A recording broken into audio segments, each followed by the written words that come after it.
Hello बच्चों, welcome to our Mastermind channel. आज के इस वीडियो लेक्चर में हम डिस्कस करने वाले हैं class 10 science lesson number 6 life process का part 6 that is transportation in human beings. इससे पहले हम लोग ऑलरेडी 2 सिस्टम्स कर चुके हैं जो कि है डाइजेशन और रेस्पिरेशन। तो थर्ड सिस्टम हम पढ़ने जा रहे हैं that is transportation in human beings. ध्यान से सुनना वीडियो, पूरे कॉन्सेप्ट को अच्छे से समझना बिकॉज ये वेरी इंपॉर्टेंट टॉपिक है। बोर्ड में इसके ऊपर आपको क्वेश्चंस डेफिनेटली पूछे जाते हैं। एंटायर बायोलॉजी के अंदर ये चैप्टर सबसे ज़्यादा इंपॉर्टेंट टॉपिक है। और वीडियो पसंद आए तो लाइक, शेयर, कमेंट ज़रूर करना। और आप अगर हमारे चैनल पे पहली बार आए हो तो चैनल को सब्सक्राइब कर लो, बेल आइकन वहाँ पे क्लिक कर लो ताकि आपको नोटिफिकेशंस मिलते रहे। तो चलो वीडियो अब शुरू करते हैं। तो सबसे पहले अभी हम क्या पढ़ने जा रहे हैं, इसमें हार्ट के बारे में पढ़ने जा रहे हैं। ट्रांसपोर्टेशन का मतलब क्या है? तो ट्रांसपोर्टेशन का मतलब ये है कि जो हमारे बॉडी के अंदर जो भी चीज़ें हैं वो ट्रांसफ़र हो रही है। तो ऐसी कौन सी चीज़ें हैं जो ट्रांसफ़र होती है बच्चों? जैसे कि हम लोग ऑलरेडी न्यूट्रिशन के अंदर डाइजेशन में पढ़ चुके हैं। डाइजेशन का काम क्या है कि कॉम्प्लेक्स फूड को सिंपल फूड में कन्वर्ट करना, मतलब उसे वो ब्रेक करेगा। रेस्पिरेशन का काम क्या है? तो हम देख चुके हैं कि रेस्पिरेशन का काम ये है जो फूड आपका ब्रेक हो गया है डाइजेशन के अंदर, उसी फूड को वो एनर्जी के फॉर्म में कन्वर्ट करता है, जो कि एटीपी और डिज़ोल्व ऑक्सीजन, कार्बन डाइऑक्साइड और कुछ वेस्ट मटेरियल्स प्रोड्यूस होते हैं। तो उन सारी चीज़ों को कहाँ तक पहुँचाना है? बॉडी के हर एक पार्ट तक पहुँचाना है। तो वो हर एक पार्ट तक हम किसके हेल्प से करेंगे? ट्रांसपोर्टेशन के हेल्प से। तो आई होप आपको समझ में आ गया है कि ट्रांसपोर्टेशन में क्या होने वाला है। अब ट्रांसपोर्टेशन कौन करेगा? तो 9th में तुम लोग पढ़ चुके हो अबाउट टिश्यूज़। उसमें हमने डिस्कस किया था regarding blood. Blood is a fluid connective tissue. किसके बारे में हम पढ़ेंगे? ब्लड के बारे में। तो ब्लड जो है it is a fluid connective tissue.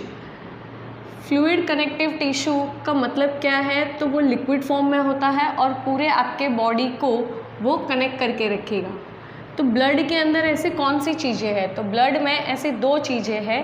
एक है हमारा प्लाज्मा और दूसरा है हमारे कॉर्पोसल्स। कॉर्पोसल्स का मतलब क्या है कि सेल्स। कॉर्पोसल्स मतलब हम लोग किसकी बात कर रहे हैं? सेल्स की बात कर रहे हैं। अब सेल्स में भी हमारे पास कितने टाइप है? 3 type, that is RBC, WBC and platelets. क्या क्या है हमारे पास? Blood which is considered as a fluid connective tissue. उसी के अंदर ब्लड में 2 चीज़ें हैं। कंपोजिशन में बात करें तो we have plasma as well as we have cells. Cells 3 category में है जो कि RBC, WBC और प्लेटलेट्स। RBC क्या करता है? तो it is a respiratory pigment जो कि हमारे बॉडी में ऑक्सीजन को, हमने ऑलरेडी रेस्पिरेशन में पढ़ लिया है, ऑक्सीजन के साथ बाइंड करके उसे ट्रांसफ़र करने में हेल्प करेगा। और WBC क्या करता है? इम्यून सिस्टम प्रोवाइड करता है। प्लेटलेट्स क्या करता है? तो ब्लड क्लॉटिंग में हेल्प करता है, जो कि अभी हम इस टॉपिक के बाद एंड में देखेंगे। अब मेन काम क्या है? प्लाज्मा। जो ये फ्लूइड कनेक्टिव टिश्यू है ना, ये प्लाज्मा का काम है कि आपके बॉडी के अंदर जितना भी ऑक्सीजन है, कार्बन डाइऑक्साइड है, अल्टीमेटली रेस्पिरेशन में, एरोबिक रेस्पिरेशन में हम देख चुके हैं कि जो हमारा फूड है वो ब्रेक डाउन होने का हमें क्या मिल रहा है? कार्बन डाइऑक्साइड और एनर्जी। तो उस चीज़ों को बॉडी में ट्रांसफ़र करने के लिए प्लाज्मा का हेल्प लेते हैं हम। किसका हेल्प लेते हैं? प्लाज्मा। आई होप यहाँ तक हम क्लियर है। तो बच्चों अब हम स्टार्ट करते हैं विथ मेन, यही ब्लड को ट्रांसफ़र करने के लिए सबसे इम्पॉर्टेंट ऑर्गन हमारे बॉडी के ट्रांसपोर्टेशन सिस्टम का, जो कि है हार्ट। तो सबसे पहले कोई आपको पूछेगा कि व्हाट इज़ हार्ट। हार्ट के बारे में आप कुछ स्ट्रक्चरली अगर बताओ उसके बारे में, तो आप क्या बताओगे? तो हम हार्ट के बारे में ये बोलेंगे, उसके कैरेक्टरिस्टिक्स जब लिखेंगे तो heart is a muscular organ which does not have any type of bone. उसकी साइज़ कितनी है? तो साइज़ जो है it is just like a closed fist. उसका शेप क्या है? तो it is triangular in shape. कहाँ पे लोकेटेड है? तो it is located slightly towards the left, slightly towards the left of our body. Clear? इतना हमें कोई पूछेगा कि व्हाट इज़ हार्ट, तो उसके बारे में हम बोल सकते हैं it's a muscular organ shape is of a closed fist, size is of a closed fist, shape is triangular and located slightly towards the left. इसके बाद अब अगर हम इसके स्ट्रक्चर के बारे में बात करते हैं, ये तो हो गया इसके कैरेक्टरिस्टिक्स के बारे में। अब अगर मैं आपको पूछूं कि इसका स्ट्रक्चर क्या है, जैसे इवोल्यूशन हम देखते आए हैं, उसके बेसिस पे से हमारा हार्ट का जो स्ट्रक्चर है it is been mainly divided into 4 chambers. Heart कितने चैम्बर्स में डिवाइडेड है? 4 चैम्बर्स। वो जो हमारे पास 4 चैम्बर्स है, वो 4 चैम्बर्स को हम क्या करते हैं, 2 पार्ट में डिवाइड कर देते हैं, that is upper 2 chambers and lower 2 chambers. तो upper as well as lower. तो अपर में हमारे पास क्या है, हमारे पास है ऑरिकल्स, और लोअर में हमारे पास क्या है, वेंट्रिकल्स। क्लियर? अब हमारे जो हार्ट 4 चैम्बर्स में डिवाइडेड है, जिसको हमने अपर 2 चैम्बर्स और लोअर 2 चैम्बर्स में डिवाइड किया है। अपर 2 चैम्बर्स को हम क्या बोलेंगे, ऑरिकल्स, और लोअर 2 चैम्बर्स को हम क्या बोलेंगे, वेंट्रिकल्स। और इन्हीं ऑरिकल्स और वेंट्रिकल्स को हमने आगे जाके फर्दर डिवाइड किया है into right and left, that is right auricle, left auricle, and this is right ventricle and left ventricle. तो मेनली हमारा जो सर्कुलेशन है वो इसी के ऊपर वर्क करेगा, ये 4 चैम्बर्स और इनके साथ साथ कुछ ब्लड वेसल्स। तो वो ब्लड वेसल्स के बारे में हम पहले ये फंक्शन पढ़ लेते हैं हार्ट का, उसके बाद डिस्कस करेंगे कि ब्लड वेसल्स क्या होते हैं। तो सबसे पहले आपके पूरे बॉडी में जितना भी डीऑक्सीजनेटेड ब्लड है, कौन सा ब्लड, डीऑक्सीजनेटेड, उस ब्लड को हम कलेक्ट करेंगे और पोर कर देंगे इनटू वेना केवा। ध्यान से देखना, हम क्या बात कर रहे हैं कि यहाँ पे हमारे पास जो ये वेना केवा है, तो वेना केवा में हमने क्या किया, डीऑक्सीजनेटेड ब्लड, आपके पूरे बॉडी में जितना भी डीऑक्सीजनेटेड ब्लड है वेन्स कलेक्ट करेंगे, और वो वेन्स लेके आके उसको सबसे बड़ा वेन जिसको हम बोलते हैं वेना केवा, उस वेना केवा में वो रिलीज़ कर देगा। अब ये डीऑक्सीजनेटेड मतलब इसमें कार्बन डाइऑक्साइड है, ऑक्सीजन नहीं है, इसको इम्प्योर ब्लड भी बोलते हैं। तो वो किस में पोर करेगा, वेना केवा में। अब ये वेना केवा उस ब्लड को कहाँ पे रिलीज़ करेगा, राइट ऑरिकल। ये क्या है, राइट ऑरिकल। तो राइट ऑरिकल में वो रिलीज़ कर देगा। अब राइट ऑरिकल के इधर यहाँ पे क्या प्रेजेंट है, उसका वॉल, तो वो वॉल क्या करेगा, कॉन्ट्रैक्ट करेगा। कॉन्ट्रैक्ट करने की वजह से ब्लड क्या होगा, आगे पुश होगा। पुश होगा मतलब वो आगे पंप हो जाएगा। तो पंप होने की वजह से ऑरिकल में से ब्लड किस में गया है, वेंट्रिकल। आप एरो मार्क देख सकते हो। ब्लड पूरे बॉडी में से डीऑक्सीजनेटेड ब्लड वेना केवा में लेके आए। वेना केवा ने किस में रिलीज़ किया, ऑरिकल। ऑरिकल ने क्या किया, कॉन्ट्रैक्शन। कॉन्ट्रैक्शन की वजह से ब्लड ऑरिकल में से किस में गया, वेंट्रिकल्स। अब यहाँ पे आप देख सकते हो कि ये क्या मेंशन किया है मैम ने, which is known as tricuspid valve. हमारे ऑरिकल और वेंट्रिकल्स के बीच में स्ट्रक्चर के अंदर प्रेजेंट है जिसको हम क्या बोलते हैं, वाल्व। ये वाल्व का फंक्शन क्या है, तो it prevents backward flow of blood. Backward flow इसीलिए कि एक बार आपका ब्लड अगर वेंट्रिकल में आ गया तो वेंट्रिकल में से वो ब्लड वापस से ऑरिकल में ना जाए, इसीलिए। Clear? So what we have been calling about कि जो डीऑक्सीजनेटेड ब्लड आपका राइट ऑरिकल में आया, राइट ऑरिकल का वॉल पंप हुआ, मतलब कॉन्ट्रैक्ट हुआ। कॉन्ट्रैक्ट होने की वजह से वहाँ से ब्लड गया इनटू वेंट्रिकल। अब यहाँ पे जो भी डीऑक्सीजनेटेड ब्लड है, उस डीऑक्सीजनेटेड ब्लड को हम पास करेंगे इनटू पल्मोनरी आर्टरी के थ्रू लंग्स में। कहाँ पे पास करेंगे, टू लंग्स। क्यों लंग्स में हम पास करेंगे, तो बच्चों हम रेस्पिरेशन में ऑलरेडी पढ़ चुके हैं कि लंग्स का काम क्या है। तो लंग्स के पास आल्वियोली है जो ऑक्सीजन लेगा और कार्बन डाइऑक्साइड को रिलीज़ कर देगा। तो अभी मैंने बोला ये डीऑक्सीजनेटेड ब्लड है। डीऑक्सीजनेटेड ब्लड का मतलब ये है कि उसमें से कार्बन डाइऑक्साइड रिमूव हो जाएगा और ऑक्सीजन रह जाएगा, मतलब एडअप हो जाएगा। तो जो भी राइट वेंट्रिकल में मेरे पास डीऑक्सीजनेटेड ब्लड था वो पल्मोनरी आर्टरी के थ्रू कहाँ पे गया, लंग्स। लंग्स के इधर क्या हुआ, तो प्यूरीफाई हुआ। प्यूरीफाई में क्या हुआ एक्चुअली, तो CO2 जो है वो रिमूव हो गया और O2 जो है वो अंदर एंटर हो गया। O2 अंदर एंटर होने की वजह से अब ये कौन सा ब्लड हो गया, ऑक्सीजनेटेड ब्लड। अब लंग्स के पास से इस प्योर ब्लड को कौन लेके आएगा? Pulmonary vein. कहाँ से लेके आएगा? From lungs. कौन सा ब्लड लेके आ रहा है? तो ये लेके आ रहा है ऑक्सीजनेटेड ब्लड। पल्मोनरी वेन लेके आया लंग्स के पास से, जो पहले पल्मोनरी आर्टरी लेके गया था, उधर प्यूरिफाई हो गया, उधर से अब पल्मोनरी वेन लेके आएगा, लेके आके कहाँ पे रिलीज़ करेगा? Into left auricle. कहाँ पे रिलीज़ कर रहा है वो? Left auricle. अब लेफ्ट ऑरिकल में से ब्लड कहाँ पे जाएगा? ये इसकी वॉल भी कॉन्ट्रैक्ट होगी, कॉन्ट्रैक्ट होने की वजह से वो कहाँ पे जाएगा? Left ventricle. यहाँ पे भी ब्लड को बैकफ्लो होने से, मतलब वापस से वेंट्रिकल में से ब्लड ऑरिकल में ना जाए, इसलिए यहाँ पे भी क्या प्रेजेंट है? वाल्व। इस वाल्व को हम क्या बोलते हैं? बाइकस्पिड, और कभी कभी इसे हम मिट्रल वाल्व भी बोलते हैं। 1 मार्क में पूछते हैं, ये चीज़ याद रखना। तो लेफ्ट ऑरिकल में से ब्लड अब गया इनटू लेफ्ट वेंट्रिकल।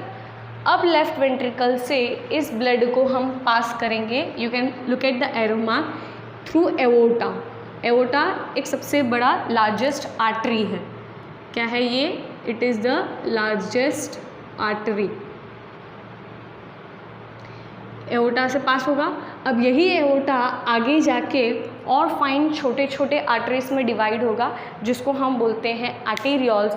और ये आर्टेरियोल्स आपके बॉडी के हर एक पोर्शन तक जो आपका प्योर ब्लड है वो ब्लड को सप्लाई करेगा। तो समझ में आया? अभी हमने क्या डिस्कस किया? यही चीज़ अगर एक और बार मैं आपको नॉर्मल वे में समझाऊँ तो सबसे पहले हमारे पास क्या प्रेजेंट है? सेल्स। इन सेल्स के इधर से हमारे पास क्या आ रहा है? Deoxygenated blood. ये पूरा कौन सा ब्लड है? Deoxygenated blood. अब ये डीऑक्सीजनेटेड ब्लड किसके पास जा रहा है? हार्ट के पास। किसके पास जा रहा है? हार्ट। तो समझो ये हमारा हार्ट के पास चला गया।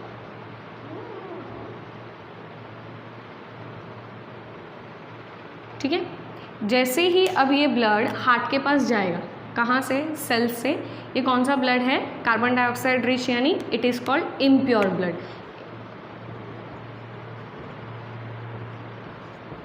इम्प्योर ब्लड अब जैसे ही हार्ट के पास गया, मतलब हार्ट के कौन से रीजन में गया? वो राइट ऑरिकल। कैसे गया? पहले हमने पूरे बॉडी में से डीऑक्सीजनेटेड ब्लड को कलेक्ट किया, वेना केवा में डाला, वेना केवा से हमने राइट ऑरिकल में डाला, मतलब हार्ट के पास जो गया वो। राइट ऑरिकल से अब वो कहाँ गया? Right ventricle. फिर राइट वेंट्रिकल से अब वो कहाँ गया? Pulmonary artery. आर्टरी के थ्रू कहाँ पे जा रहा है? लंग्स। चलो वही चीज़ हम फिर से यहाँ पे देखते हैं कि ब्लड हमारा कहाँ पे जा रहा है? It is been going towards the lungs.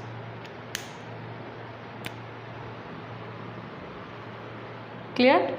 अब जैसे ही लंग्स के पास ये पर्टिकुलर ब्लड गया तो लंग्स क्या करेगा? इस ब्लड को प्यूरिफाई करेगा। प्यूरिफाई करेगा मतलब क्या करेगा? तो इसके अंदर जो कार्बन डाइऑक्साइड था, उस पर्टिकुलर कार्बन डाइऑक्साइड को वो रिमूव कर देगा, और उसमें से जो ऐड होके निकलेगा वो होगा हमारा ऑक्सीजनेटेड ब्लड। कौन सा ब्लड होगा? ऑक्सीजनेटेड। तो वो कहाँ पे लेके आ रहा है? हार्ट के पास। किसके हेल्प से लेके आ रहा है? Again pulmonary vein. अभी थोड़ी देर पहले हमने डिस्कस किया था ना कि ये जो ब्लड जा रहा है ये किसके हेल्प से जा रहा है?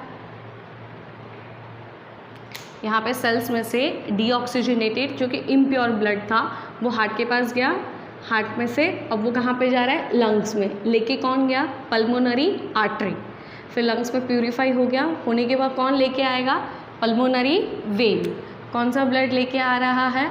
Oxygenated blood. अब वही ऑक्सीजनेटेड हार्ट के लेफ्ट ऑरिकल में आ गया, मतलब वापस से आ जाओ इधर। पल्मोनरी वेन लंग्स के पास से ऑक्सीजनेटेड ब्लड को लेके आया, रिलीज किया into left auricle, left auricle में से गया इनटू लेफ्ट वेंट्रिकल, और वेंट्रिकल में से एरो मार्क देखो कहाँ पे गया? एओर्टा। एओर्टा जो कि अभी हमने डिस्कस किया कि it is the largest artery जो कि डिस्ट्रीब्यूट करेगा to all the parts of the body. मतलब क्या होगा कि ये जो ऑक्सीजनेटेड ब्लड है ये वापस से कहाँ पे आ रहा है? आपके सेल्स के पास। क्लियर? तो इस तरीके से ये पूरा हमारा सर्कुलेटरी सिस्टम जो है दैट इज़ ट्रांसपोर्टेशन वर्क करता है। तो पहले इनिशियली हमारा कौन सा ब्लड था? Carbon dioxide rich blood. फिर बाद में कौन सा हो रहा है? ऑक्सीजन। मतलब आप देख सकते हो बच्चों, यहाँ पे एक टर्म अभी हमें सीखना है जिसको हम बोलते हैं डबल सर्कुलेशन। यूजुअली हमारे हार्ट से ब्लड 2 बार फ्लो हो रहा है, पहले सेल्स टू हार्ट, फिर हार्ट टू लंग्स, और वापस से लंग्स से it is been coming over to the heart. मतलब ब्लड 2 बार फ्लो हो रहा है, हार्ट के पास वो 2 बार जा रहा है।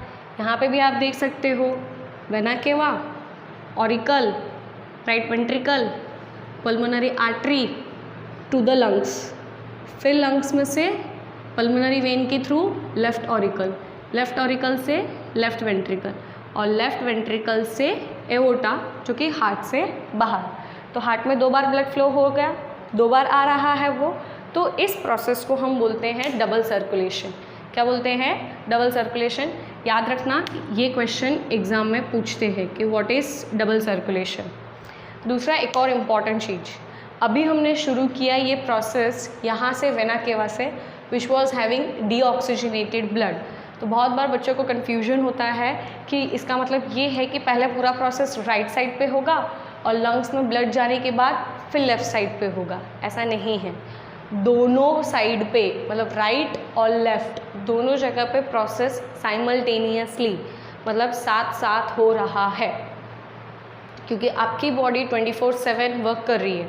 24/7 अगर वो वर्क कर रही है मतलब कंटिन्यूस आपके बॉडी में डीऑक्सीजनेटेड ब्लड आता है और ऑक्सीजनेटेड ब्लड वापस से हार्ट से बाहर जाता है। समझ में आया? So this is what we call it as double circulation. ये अगर यहाँ पे इम्प्योर ब्लड था तो ये हमारा यहाँ पे कौन सा ब्लड हो गया है? प्योर। क्लियर? समझ में आ रहा है बच्चों? अब इसके बाद हम डिस्कस करेंगे रिगार्डिंग कुछ एनिमल्स, जैसे हम फ़िश की बात करते हैं। ये जो हमने डबल सर्कुलेशन डिस्कस किया है, फ़िश के अंदर तो हार्ट सिर्फ 2 चैम्बर में डिवाइडेड है, तो 2 चैम्बर में डिवाइड होने की वजह से उनके अंदर ब्लड 2 बार नहीं फ्लो होता है, एक ही बार फ्लो होता है। इवन वैसे आप रेप्टाइल्स की बात करो जैसे कि फ्रॉग, तो फ्रॉग के अंदर भी हार्ट 3 चैम्बर्स में डिवाइडेड है। 3 चैम्बर्स मतलब 2 ऑरिकल्स होते हैं और नीचे एक ही वेंट्रिकल होता है। मतलब क्या होता है कि ऑक्सीजनेटेड डीऑक्सीजनेटेड दोनों पहले तो अलग अलग आते हैं, लेकिन बाद में मिक्स वेंट्रिकल में एक ही जगह पे हो जाते हैं, जिसकी वजह से उसे हमें क्या कहना पड़ता है? Mixed blood circulation. क्या बोलते हैं हम लोग? Mixed blood circulation. तो 9th स्टैंडर्ड में तुम लोग पढ़ चुके हो कि इवोल्यूशन किसको बोलते हैं, कि वर्टिब्रेट्स के अंदर एक के बाद एक जो स्पीशीज़ इवॉल्व होता है उस चीज़ को ध्यान रखना कि पहले फ़िश जिसमें 2 चैम्बर्स है, फिर रेप्टाइल्स जिसमें 3 चैम्बर्स है। फ़िश में सिंगल सर्कुलेशन होता है, रेप्टाइल्स में मिक्स्ड सर्कुलेशन होता है, फिर आते हैं मैमल्स जो कि हम, जिनमें हार्ट 4 चैम्बर्स में डिवाइडेड है और ब्लड 2 बार ट्वाइस हार्ट से होकर जाता है, इसीलिए इसे हम बोलेंगे डबल सर्कुलेशन। आई होप आपको यहाँ तक समझ में आ गया। अब इसमें एक और टॉपिक है जो अभी हमें डिस्कस करना है, जो कि हम क्या डिस्कस करने वाले हैं? Regarding blood vessels. क्या सीखना है बच्चों हमें? Blood vessels. जैसे मैं अभी आपको बता रही थी, आपके बुक में भी ये टॉपिक दिया है, एग्ज़ाम में भी डिफरेंस बिटवीन पूछते हैं आर्टरीज एंड वेन्स। तो हमारे पास ब्लड को कैरी करने के लिए क्या प्रेजेंट है? Blood vessels. तो ये जो ब्लड वेसल्स है वो जनरली 2 कैटेगरी में डिवाइडेड है। 2 कैटेगरी मतलब एक होता है आर्टरी और दूसरा होता है वेन। सबसे पहले इनके कैरेक्टरिस्टिक्स हम पढ़ लेते हैं। इनका कैरेक्टरिस्टिक्स ये है कि आर्टरी, ध्यान से सुना, A for artery and A for away. That means artery carries the blood away from the heart। away from the heart मतलब ये हार्ट से हमेशा ब्लड को दूर लेके जाता है। वही अब अगर हम वेन की बात करते हैं तो veins carries the blood towards the heart, towards the heart. समझ में आया? सबसे पहले दोनों का फंक्शन क्या है? आर्टरी ब्लड को हार्ट से दूर लेके जाएगा और वेन्स ब्लड को हार्ट के पास लेके आएगा। दूसरा कैरेक्टरिस्टिक्स इनका अब अगर हमें डिस्कस करना है, ये पहला हो गया। दूसरा, आर्टरीज के अंदर हमेशा ऑक्सीजनेटेड ब्लड फ्लो होता है। कौन सा ब्लड फ्लो होता है? Oxygenated blood. और वेन्स में कौन सा होता है, it is deoxygenated blood. Clear. तो डीऑक्सीजनेटेड ब्लड फ्लो होने की वजह से इसमें ब्लड ज़्यादा प्रेशराइज्ड कंडीशन में नहीं होगा, लेकिन यहाँ पे ब्लड जो है वो सबसे ज़्यादा प्रेशराइज्ड कंडीशन में होगा। क्योंकि वो सबसे ज़्यादा प्रेशराइज्ड कंडीशन में है तो आर्टरी की वॉल बहुत ज़्यादा स्ट्रॉन्ग होनी चाहिए, वो जल्दी ब्रेक नहीं होना चाहिए। इसीलिए यहाँ पे अगर हमें कोई पूछेगा उसके कैरेक्टरिस्टिक्स में, तो हम थर्ड पॉइंट लिख सकते हैं कि arteries have thick and elastic walls. क्या है, थिक एंड इलास्टिक वॉल्स, क्योंकि ऑक्सीजनेटेड ब्लड फ्लो हो रहा है तो आर्टरीज में प्रेशर ज़्यादा होगा। वही अगर आप वेन्स की बात करते हो तो वेन्स के अंदर थिक और इलास्टिक वॉल नहीं होता है, उनके अंदर थिन होता है। क्यों? क्योंकि ब्लड डीऑक्सीजनेटेड ब्लड फ्लो हो रहा है, वो ज़्यादा प्रेशराइज्ड कंडीशन में नहीं होगा। लेकिन वेन्स की एक स्पेशल कैरेक्टरिस्टिक्स है कि उनके पास वाल होते हैं, जो कि क्या करेगा, प्रिवेंट करेगा बैकफ्लो ऑफ ब्लड। जब वो पूरे बॉडी में से डीऑक्सीजनेटेड ब्लड को लेके आ रहा है तो ब्लड वापस से रिटर्न कहीं ना चला जाए, इस चीज़ को रोकने के लिए, मतलब सिर्फ यूनी डायरेक्शन में ब्लड को फ्लो होने के लिए देखते हैं, और उसे हम बोलते हैं वाल्व। क्लियर। तो ये हो गया difference between blood vessels of arteries and veins. तो अब एक बार यहाँ पे आप देखो एक छोटी सी मतलब डिफरेंस यही आर्टरीज और वेन्स के बेसिस पे से। पल्मोनरी आर्टरी राइट वेंट्रिकल के पास से ब्लड लेके जा रहा है, और राइट वेंट्रिकल के पास कौन सा ब्लड आ रहा है, डीऑक्सीजनेटेड। क्यों? क्योंकि वेना केवा ने क्या किया, डीऑक्सीजनेटेड ब्लड कलेक्ट किया, जो कि राइट ऑरिकल से राइट वेंट्रिकल, और राइट वेंट्रिकल से वो कहाँ जा रहा है, पल्मोनरी आर्टरी। और आर्टरी के लिए मैंने अभी आपको क्या बोला था कि it always carries oxygenated blood, पर यहाँ पे तो डीऑक्सीजनेटेड ब्लड जा रहा है ना, so this is an exception. Fourth characteristics आपको कोई पूछेगा कि ऑक्सीजनेटेड ब्लड फ्लो होता है उसमें एक्सेप्ट पल्मोनरी आर्टरी, ये कैरेक्टरिस्टिक्स सभी आर्टरीज के लिए अप्लाई होगा एक्सेप्ट पल्मोनरी आर्टरी। सेम वैसे ही हम वेन्स की बात करते हैं कि वेन्स क्या करते हैं, हमेशा डीऑक्सीजनेटेड ब्लड लेके आते हैं, पर यहाँ पे तुम्हारा पल्मोनरी वेन कौन सा ब्लड लेके आ रहा था, लंग्स के पास से जो प्योर हुआ ऑक्सीजनेटेड ब्लड है वो, तो वो ऑक्सीजनेटेड ब्लड भी क्या है, प्योर है ना, और हम तो यहाँ पे बोल रहे थे कि वो इम्प्योर लेके आता है। तो अगेन यहाँ पे भी एक्सेप्शन है, उसे याद रखना कि कैरेक्टरिस्टिक्स एप्लीकेबल है accept pulmonary artery and pulmonary vein. Clear यहाँ तक बच्चों, difference between arteries and veins. ये हमारे बॉडी के दो टाइप के ब्लड वेसल्स। इन्हीं के बेसिस पे से एक और छोटा सा टॉपिक है जो भी हमें डिस्कस करना है, दैट इज़ अभी हम बात कर रहे हैं कि जितने भी ये वेन्स है, एक नॉर्मल रफ स्केच हार्ट। अब वेन्स क्या करते हैं, तो पूरे बॉडी में से डीऑक्सीजनेटेड ब्लड को कलेक्ट करके हार्ट के पास लेके आते हैं, और हार्ट के पास से ब्लड कौन लेके जाता है, takes away from the heart. अभी हमने डिस्कस किया इट इज़ आर्टरी। तो ये आर्टरी आगे जब जाएगा तो ये आगे किसके पास जाता है, सेल्स के पास। तो सेल्स के पास ये डायरेक्टली एज इट इज़ अपने ही फॉर्म में ये ब्लड सप्लाई नहीं कर सकते, मतलब आर्टरीज मोटे होते हैं, ब्रॉड होते हैं, और आपके सेल्स बहुत छोटे छोटे होते हैं, हर एक जगह पे आर्टरी को पहुंचना पॉसिबल नहीं है। तो इसीलिए जैसे ये आर्टरी यहाँ पे आते हैं, ये कौन सा पोर्शन है, तो ये हो गया आपका सेल्स। तो सेल्स के इधर आपके आर्टरीज आगे जाके छोटे स्मॉल वेसल्स में डिवाइड होगा। किस में डिवाइड होगा, स्मॉल वेसल्स, जिसको यूजुअली हम क्या बोलते हैं, तो इसको हम बोलेंगे आर्टेरियोल्स। क्या बोलेंगे, आर्टेरियोल्स। और अगर आर्टेरियोल्स नहीं बोलना है तो हमारे बुक में टॉपिक दिया हुआ है जिसको हम बोलते हैं कैपिलरीज। क्या बोलेंगे, कैपिलरीज।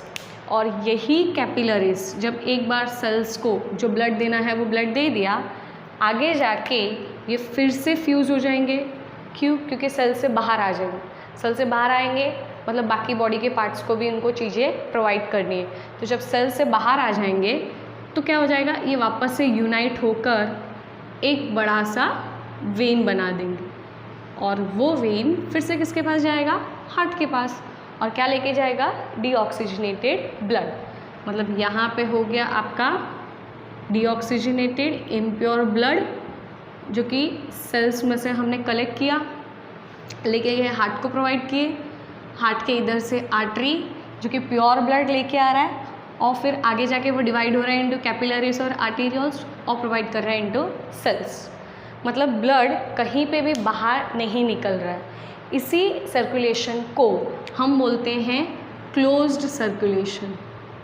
क्या बोलते हैं, क्लोज्ड सर्कुलेशन।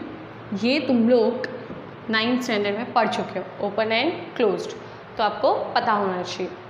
इसी के साथ साथ लास्ट एक टॉपिक, टेक्स्ट बुक में देखना आपको ब्लड क्लॉटिंग के बारे में बोला है, अभी भी हम थोड़ी देर पहले पढ़ रहे थे।